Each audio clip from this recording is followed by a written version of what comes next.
Olá, sejam bem-vindos a mais um Destaque, uma produção da FGF-TV, veiculada pelo canal 14 da Multiplay, o canal universitário de Fortaleza. Hoje nós estamos tendo o privilégio de receber o produtor, músico e compositor Sérgio Sá. Ele é referenciado como um dos compositores mais respeitados do cenário da MPB e com mais de 350 canções gravadas por diversos artistas, como Roberto Carlos, Fábio Júnior, Tim Maia, Chitãozinho Chororó e Gilberto Gil. Atualmente ele mora em São Paulo e está em Fortaleza lançando seu novo CD, obra que conta com a participação de diversos artistas. Sérgio, é uma honra recebê-lo em nosso programa. Seja bem-vindo. Muito obrigado. Meu cumprimento a você e a todos os telespectadores.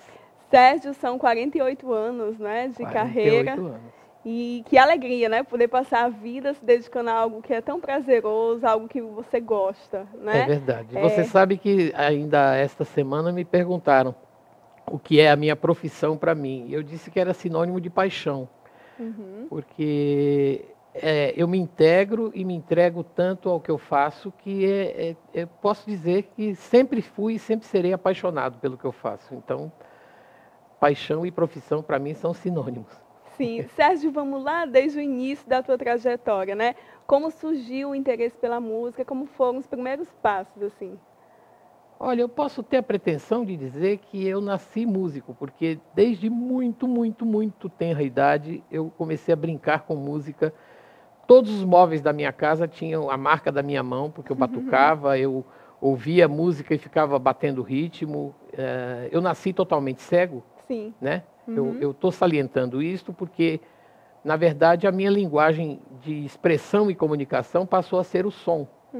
E a minha família estimulou muito isso, né? Nasci aqui em Fortaleza, em 53, e a minha família viu nessa possibilidade um caminho de inclusão, um caminho de colocação. Eu fui para São Paulo aos 13 anos continuar meus estudos, porque não havia condições. Aqui, na época, não havia condições de uma criança cega continuar os estudos além do curso primário, como se dizia na época, né? Então, eu concluí o primeiro grau, o segundo grau, passei a morar em São Paulo, fiquei em casa de parentes, interno no Instituto de Cegos Padre Chico, onde eu fiz minha formação, meu primeiro grau. Depois eu passei ao curso superior, fiz o curso superior de Educação Artística, e, em paralelo com isso, comecei a tocar em bailinhos na noite paulista e comecei a compor. Então, foi todo um caminho que foi se desenvolvendo e se ampliando ao longo do tempo e cada vez mais me aprofundando em arte.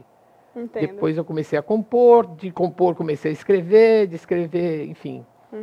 Em paralelo, comecei a fazer produção musical de outros artistas. Bacana. Produzi o Milton Carlos, que não é do seu tempo, mas que muita gente conhece.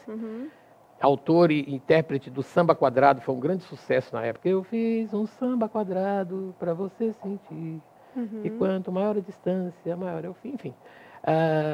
E a partir daí, eu comecei a gravar também minhas canções com outros intérpretes. Fui intensificando o meu relacionamento, né, com o meio musical, e por aí fui seguindo. Sim. E aí, como é que surgiu esse contato com os artistas, né? Que você tem gravações de, por exemplo, Roberto Carlos já gravou músicas suas, Sim, né? sim. Fábio Júnior, enfim, foram diversos artistas. Como é que surgiu essa relação? Então, eu comecei a tocar em shows. A minha primeira aventura como músico de shows foi com a dupla Dom e Ravel, inclusive cearenses, dois cearenses, dos anos 70.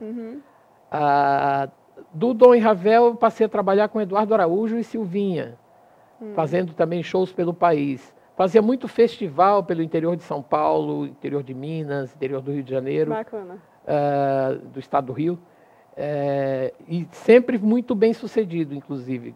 Graças a Deus. Sim. Sempre faturando troféus e prêmios em dinheiro.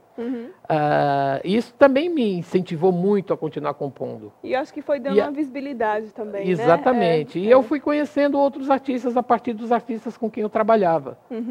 Então, a coisa foi uma reação em cadeia. Até chegar no Roberto. O Roberto eu conheci através da Isolda, irmã do Milton Carlos, que é autora de muitos sucessos dele. Né? Tipo, você foi o maior dos meus casos, Sim, todos os abraços. Né? E aí a gente criou uma canção juntos, chamada Como é Possível, que ele acabou gravando nos anos 80, o que também ajudou a intensificar a procura dos artistas por canções minhas. Né? Depois veio Simone, depois o próprio Fábio Júnior, depois o Tim Maia, enfim. E aí foi que maravilha, se intensificando. Né? Qual é a sensação de escutar as suas músicas sendo cantadas por esses artistas? Como Tayana, essa... eu acho que eu não encontro muito palavras quando você me pergunta isso, porque é indescritível. É algo que dá uma sensação de realização e de sintonia com o público, né? De sintonia com o teu ouvinte. A partir do momento em que o ouvinte aceita a tua canção e sai cantando a tua canção por aí, é algo que eleva o espírito da gente. Eu diria isso, basicamente. Sem dúvida alguma. Acho que é aquele sentimento que a gente não consegue expressar. Não né? dá para explicar. Não dá. Não é isso. E, Sérgio, quem foi o Paul Bryan? O Paul Bryan é um personagem, eu brinco que ele é fazendeiro de Quixeramobim, ele trocou o Texas pelo Quixeramobim. Num momento em que muito músico brasileiro, muito compositor brasileiro sofria, na verdade o mercado brasileiro sofria uma grande influência da música internacional. Até hoje é um pouco assim, mas a gente se libertou bastante. Mesmo assim ainda sofre muita influência. Então, nos anos 70, muitos compositores brasileiros encontraram um meio de fazer música em inglês made in Brasil. E as gravadoras viram nisso uma fonte inesgotável de rendimentos. Então, eu fui procurado pela Top Tape na época. Essa época em que o Fábio Júnior era Mark Davis, em que os Folhas tinham um outro nome, depois eu acho que eles voltaram a ser os Folhas, mas gravaram música em inglês. O falecido Gessé, o saudoso Gessé, também gravava em inglês. Então, a Top Tape me procurou para criar canções em inglês aqui no Brasil. Eles achavam que nós tínhamos a melodia ideal para o público brasileiro ouvir, curtir e comprar. E a letra em inglês dava a grife internacional, né? Sim. Então eles me procuraram e daí surgiram as canções do Paul Bryan e surgiu o personagem Paul Bryan, que era um intérprete, compositor de música internacional, de música em inglês. E aí acabou que aconteceu algumas parcerias também, não é? Com cantores internacionais. Sim, isso veio bem depois, quando eu me mudei, eu passei um bom tempo nos Estados Unidos, e aí toquei com muitos músicos de lá, né, compositores, e trabalhei na Califórnia eu trabalhei com o Stevie Wonder, fiz um conjunto de trilhas, de vinhetas para a emissora dele. Ele tem uma emissora, né, a KJLH, que é uma música, é uma rádio, uma FM de R&B, de música negra americana, basicamente. E eu fiz várias trilhas para eles, anunciando a rádio, essas coisas de vinhetas, né? Sim. E trabalhei diretamente com ele na época. Ele me orientou, depois saiu em turnê pela Europa com o disco Characters, que, aliás, acompanhei boa parte da gravação desse disco. Um disco que nem aconteceu tanto aqui no Brasil, mas foi um grande sucesso lá fora. Que bacana. São grandes marcos, né, na trajetória.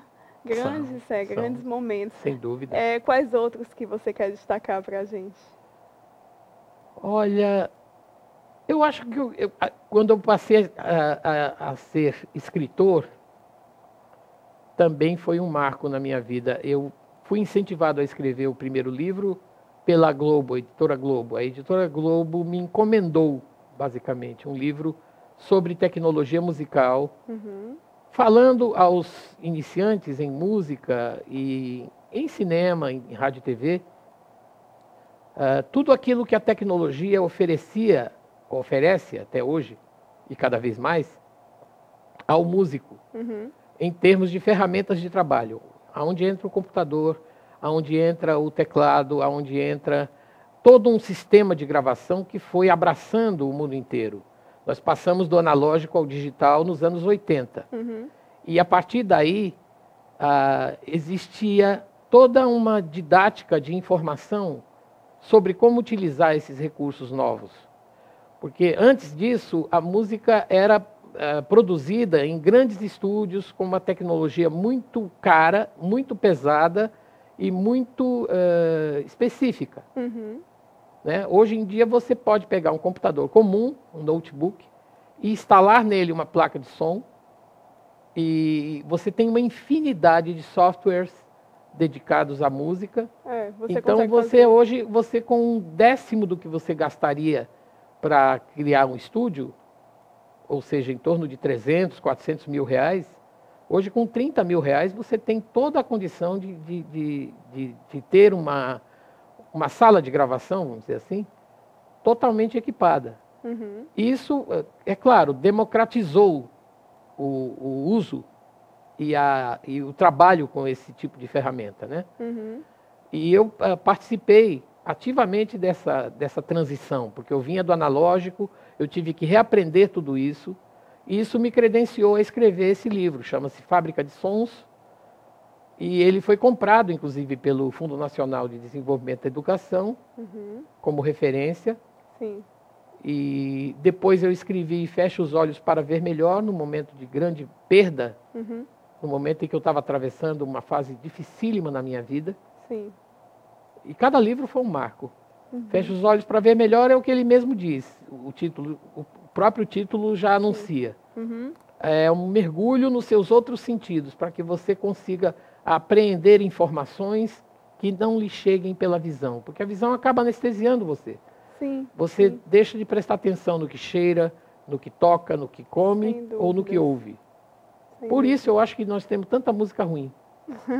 Verdade. Né? Porque as pessoas não prestam atenção de fato no que estão ouvindo. Nas outras sensações, não é? Exatamente. Aí eu escrevi este livro me levou a fazer palestras pelo Brasil inteiro. Em seguida eu escrevi o meu primeiro livro de ficção, que também é um marco, embora não seja na música, mas é na literatura. Um livro chamado Ecos do Amanhã, em que o protagonista é um ruído. Um ruído que toma conta da Terra e causa inúmeros transtornos. Nossa, interessante isso. E o quarto livro é uma continuação do segundo. Chama-se Aos Olhos de um Cego. E ele veio por conta da necessidade de ampliar aquilo que era dito nas palestras. Então, Sérgio, cada livro é um marco. As pessoas que tiverem interesse, né, que estão assistindo e quiserem adquirir os livros, como é que elas podem fazer? Então, podem procurar informações na minha fanpage, que é Facebook/Sérgio Sá Músico. Ou podem entrar em contato com o WhatsApp da minha produtora, que é a Cristina Reis, que também é minha parceira em 7 das canções do novo disco. E autora do livro Quem é Este Cachorrinho? O primeiro livro, até trouxe o livro. Sim, inclusive o livro está aqui comigo. Que é também um livro inclusivo, fala de um cachorrinho de rua cego que é resgatado por uma criança. Então a criança é que se torna guia do cachorro. E um vai aprendendo com o outro a superar as adversidades da vida. Ela é minha parceira, meu contato, e o WhatsApp é 11 9 6929 9793. Pronto, joia. Ok? Tá ok. Aí tem contato para shows, contato para compra, aquisição dos livros. Agora, os discos estão todos na Trator, estão todos em todas as plataformas digitais, quem quiser comprar, inclusive o novo, o Sérgio S.A. está lá. Sim. Tem um disco que é uma compilação dos sucessos do Paul Bryan, que se chama I Am Paul Bryan.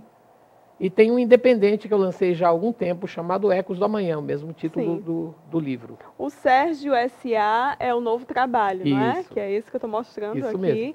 Tá. Como é que está sendo esse trabalho? Como foi? Eu vi que são grandes artistas, né, que fizeram essa parceria. Então, foi uma gestação demorada, porque conciliar as agendas de toda dessa turma não foi brincadeira, né? E ter a honra de tê-los comigo, Gilberto Gil, o Zeca, né, o Zé Cavaleiro, o Jorge Versilo, a Elba Ramalho me deu a honra de gravar uma canção minha. E agora, em setembro, está saindo um novo disco dela com mais uma canção nossa, minha e da Cristina Reis. Tem Tribo de Já, tem Jane do Bock, tem Lucinha Lins. Bacana. Enfim, são 10 convidados que participam deste disco.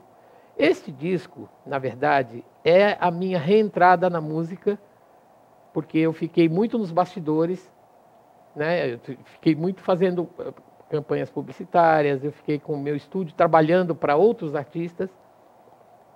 Então, quando eu resolvi voltar tentando entrar pela porta da frente, ou seja, trazido por gente de peso, por gente que acredita no meu trabalho, que gosta do meu trabalho e que assina embaixo o meu trabalho, acima de tudo. Então, contando com eles, eu me sinto credenciado a voltar e fazer barulho, né? Voltar para mostrar o que vim de novo. Sim, é uma riqueza, né? Eu estou vendo que é uma riqueza da nossa MPB que tá isso, reunida. e a música anda tão desgastada, né? A música anda tão cheia de gente fazendo música ruim, por que não dizer? Sim, sem então dúvida. é uma luta para que se mantenha o bom nível da música popular brasileira, que é reconhecidamente uma das mais ricas do mundo. E nós, brasileiros, é que não a credenciamos assim, por falta de interesse ou mesmo porque a gente não tem visão histórica. O brasileiro carece de visão histórica. Falta de conhecimento mesmo. Exatamente. Até porque a qualidade musical, de harmonias, né, os nossos arranjos, as pessoas de fora realmente sabem como é difícil tocar a música popular brasileira, né? Porque você sabe, o músico brasileiro, ele é eclético. Você ouve o músico brasileiro tocando rock, tocando samba, tocando a nossa música, tão bem quanto a música de outras origens, de outros países. O que não acontece, você não sente essa mesma versatilidade com o músico de fora. Nós temos um tempero especialíssimo, que é a versatilidade. Sim, acredito muito nisso também. Sérgio, são tantas músicas, o que te inspira? Tantas composições, letras, melodias. Olha, num dos meus livros eu digo isso, que nós artistas fazemos meio que o papel das abelhas. A gente suga a vida e processa ela dentro da gente para trazer dela o mel que a gente consegue produzir. Os fatos da vida, as situações, os conflitos humanos, o amor nas suas mais diversas formas, sempre será cantado, porque diz respeito à nossa própria condição de ser humano, né? Eu acho que o amor é o espelho da sua alma. Você ama do jeito que você é.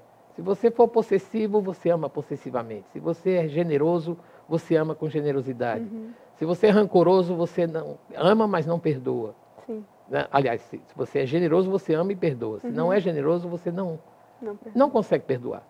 E o perdão é parte incondicional do amor. Você não pode amar sem saber perdoar. Ou pelo menos sem querer perdoar. Ele destrói, né? Destrói. Completamente. Completamente. Então, o que me inspira é ser humano. É ser humano, é um pouco ser urbano. Né? Porque a gente vive em grandes cidades e, claro, obedece a todo esse conjunto de circunstâncias e conflitos que uma grande cidade proporciona a quem vive nela. Acho que basicamente é isso. Eu me inspiro no agir, no pensar, no sentir da gente, das pessoas. Eu pergunto isso porque eu estudo ainda um pouco de música também, eu toco. Sim. E aí eu sei o quanto é difícil compor, porque às vezes você tem muita técnica e aí você consegue arranjar uma música e tal, mas às vezes tem pessoas que nem precisam desse estudo mais teórico, mas tem isso muito natural. É né? verdade. Como a Dona Irã fazia. A Dona Irã não tocava uma nota em instrumento algum. Não é? Ele compunha a partir do que lhe vinha ao coração. Principalmente a parte melódica, porque já que ele não dominava nenhum instrumento, ele fazia tudo a capela. E olha o resultado, né? Exato. É histórico o resultado do Adoniran. É indiscutível. Exatamente. E quais são os seus novos projetos? Assim, eu sei que você está lançando, né, agora esse CD, mas o que mais você tem sonhado? Onde você ainda quer chegar? Já foram muitas conquistas, né? Graças a Deus. Olha, esse disco vai me tomar ainda muito tempo e energia, Sim. tomar no bom sentido, né? Eu pretendo cantá-lo pelo país, eu pretendo fazer lançamentos em que eu possa convidar alguns dos participantes a estarem comigo no palco. Que bacana. Eu pretendo que ele gere um DVD futuramente, DVD Sérgio S.A., com participações. Nos bastidores eu estou escrevendo o meu 5º livro, em homenagem a ser um cara insone, porque eu tenho insônia. E o livro se chama Febre da Insônia, que é uma alusão a uma parte do livro 100 Anos de Solidão, do Gabriel Garcia Marques. Sim. Em que a aldeia passa por um processo em que ele chama de febre da insônia. Ninguém dorme durante meses. Então eu peguei esse nome, digamos assim, esse codinome do capítulo, e batizei meu livro como Febre da Insônia, porque todos os poemas, crônicas, contos que estão dentro do livro são criados em noites de insônia. E tudo acontece à noite no livro. Nossa! Tudo acaba começando a acontecer à noite. Sim, é um projeto a ser lançado, então, né? Esse livro está... Esse não tem pressa para acabar. Sim, está sendo construído. Esse é bem bastidores, por enquanto. Sérgio, nós estamos perto de encerrar o nosso programa, infelizmente, né? Mas é uma grande honra, realmente, nós ficamos muito felizes em recebê-lo, tá? E você pode ficar à vontade de deixar sua mensagem para os nossos telespectadores. Otimismo. Otimismo e otimismo. Não podemos imaginar que um país tão grande, tão rico, tão capaz de se reerguer, esteja mergulhado no caos em que está e não tenha solução. Hoje a gente está vivendo um momento de introspecção. A gente ainda está acordando de um sono muito, muito, muito profundo, em que fomos ingênuos, em que fomos traídos, em que fomos incapazes de reconhecer reais representantes que de fato entendessem, compreendessem as nossas necessidades e trabalhassem por elas. Houve um momento em que parecia que íamos ter representatividade, em que parecia que íamos ter eco junto ao poder. Mas, infelizmente, naufragamos. Estamos numa quebradeira, mas precisamos encarar tudo isso como se estivéssemos evoluindo, mas de marcha ré. É preciso, às vezes, ter a compreensão exata da decepção, da desilusão, para você poder saber com quem realmente conta. E a gente conta com a gente mesmo para levantar esse país. Então, jamais nos deixemos vencer pelo pessimismo, pela história de que não tem jeito mesmo. Não, esse país não tem jeito mesmo, é todo um bando de vagabundo, ladrão. É isso que eles querem que a gente sinta para que a gente não reaja. Então, otimismo e consciência. Busquemos consciência e busquemos otimismo. É isso que eu tenho a dizer. Sérgio, obrigada. Obrigada por suas palavras, Sérgio, suas inspirações, né, seus ensinamentos e por seu trabalho maravilhoso por sua contribuição com a nossa música. É muito importante para a gente. Muito obrigado, meu bem, e nos vemos por aí. Sim, o espaço fica à disposição. Obrigado. Tá, ok? O destaque encerra por aqui. Continue conosco no canal 14 da Multiplay ou o nosso canal universitário de Fortaleza através das nossas redes sociais também. Até a próxima!